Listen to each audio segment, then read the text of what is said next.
Olá, tudo bem? Meu nome é Natália e eu vou iniciar o vídeo sobre o afinador eletrônico.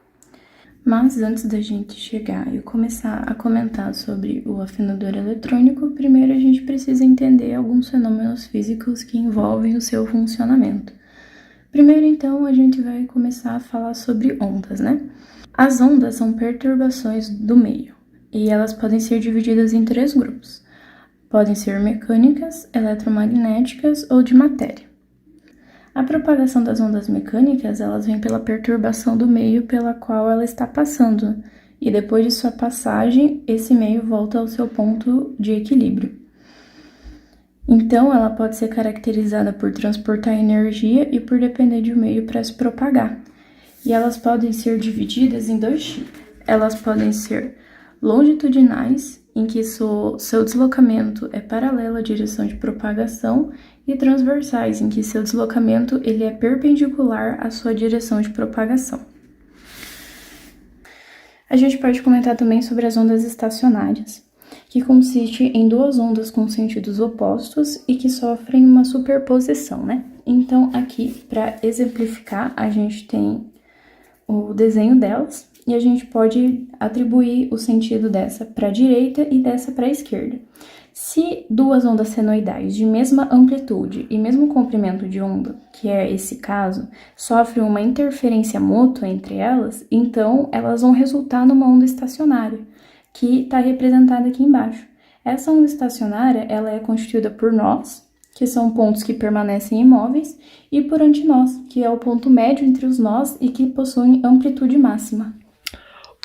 Para falar de um afinador de guitarra e violão, temos que entender as ondas, mas especificamente o som. O som é uma onda mecânica longitudinal, ou seja, se propaga paralelo à sua origem, tridimensionalmente. O som se propaga pelo ar e pelos objetos, ou seja, necessita de um meio físico para se propagar. No ar, tem velocidade a cerca de 340 metros por segundo. Nos meios sólidos, o som se propaga de forma mais eficiente e mais rápida se comparado aos meios gasosos, dependendo da massa do material sólido para sua velocidade.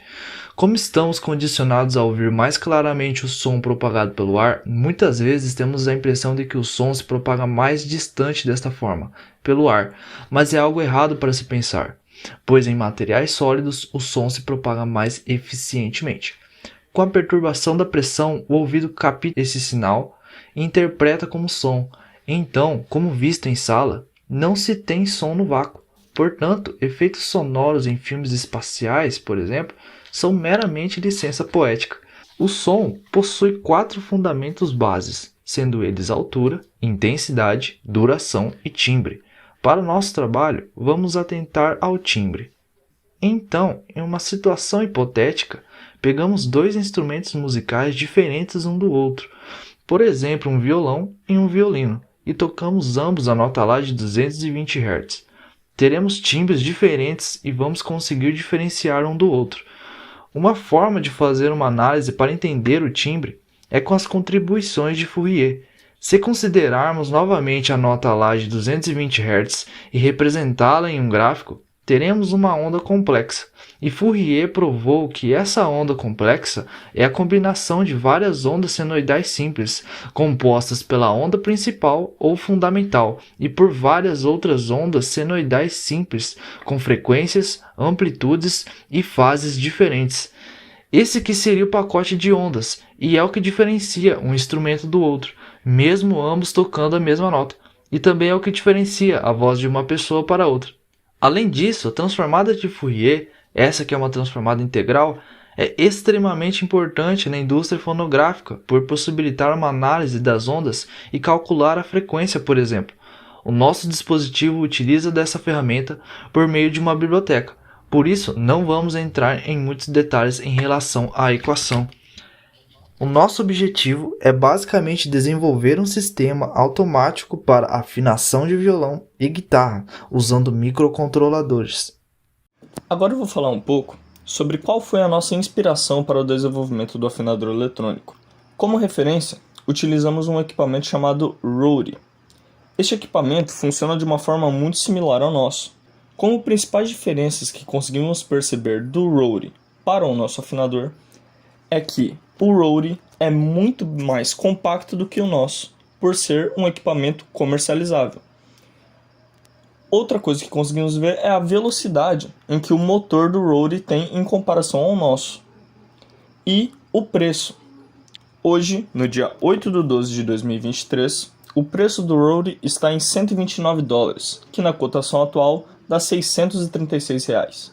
Porém, ele não é comercializado no Brasil. Então temos 60% de imposto de importação, totalizando R$1.018. O nosso equipamento, com os preços de cada equipamento utilizado na tela, ficou em torno de R$230. Agora o Vinícius vai explicar um pouco sobre cada componente que compõe o nosso afinador eletrônico. Então, vou começar a falar um pouco sobre os componentes que a gente usou nesse projeto. Então, aqui seria o microfone de eletreto. Ele possui uma entrada do negativo, uma entrada do positivo, e a outra entrada que a gente vai usar seria a entrada do out, que seria um pino digital no nosso microcontrolador. Aqui a gente tem dois botões, um serve para passar a corda e o outro serve para começar a ler a frequência.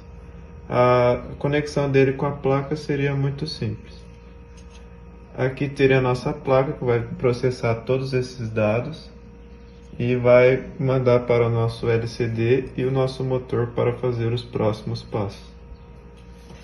Esse LCD, ele é um LCD de 16 colunas com duas linhas que possui uma conexão I2C para ser mais simples de conectar. Em vez de conectar 16 pinos, você só conecta 4, sendo o SCL e o SDA pinos I2C que você vê no pinout da sua placa. E também tem o positivo e o negativo que você pega na sua placa mesmo. Aqui nós temos o nosso motor que possui uma voltagem padrão de 6 volts. Aqui a gente tem um módulo para encaixar na corda, na tarraxa do violão. E ele é ligado numa ponte H. Que uma ponte H seria basicamente para inverter a polaridade. Então aqui vem os dois fios do motor. Aqui você coloca duas portas digitais que seriam para inverter a polaridade dele. Aqui seria a nossa alimentação externa, que viria dessa fonte de carregador de 5.5 volts e 1 ampere. E para isso funcionar, você precisa aterrar junto com o aterramento do carregador, junto no seu microcontrolador. Agora eu vou falar um pouco sobre as dificuldades que a gente encontrou na hora de executar o projeto. A primeira dificuldade foi na escolha do motor, pois precisaríamos de um motor com torque suficiente para apertar uma corda de uma guitarra ou de um violão. Por isso o motor que a gente escolheu é um dos itens mais caros da nossa lista de materiais, pois ele tem uma relação boa de torque por rotação. Outra dificuldade que a gente viu foi frequências abaixo de 100 Hz.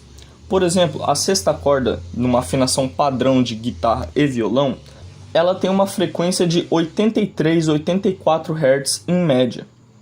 E esse módulo de som não consegue captar muito bem essa frequência. Isso se deve à qualidade do sensor e à sensibilidade dele. Outro problema que encontramos na hora de fazer o estudo individual das cordas é que cada corda, devido à sua densidade linear, possui uma taxa de variação de frequência diferente para cada um. Isto é, a gente fez um teste girando 3 voltas completas, tanto na corda mais grossa quanto na corda mais fina. E a diferença de variação entre as duas são de 80 Hz. Ou seja, na corda mais grossa com 3 voltas, a gente tem uma distorção de 22 Hz. Enquanto na corda mais fina com as mesmas 3 voltas, temos uma distorção de 100 Hz.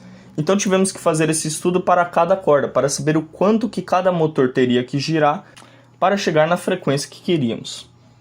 E a parte mais importante foi na execução do código. Pois, como já dito, o módulo de som não tem uma sensibilidade, uma precisão muito boa. Então ele pode acabar pegando frequências incorretas. Então tivemos que fazer uma varredura entre todas as leituras para pegar apenas a leitura correta. Então essa varredura pega apenas o valor real, o valor próximo que a gente tem com base na desafinação que a gente sabe da corda. Agora mostraremos na prática como que funciona o nosso afinador digital eletrônico.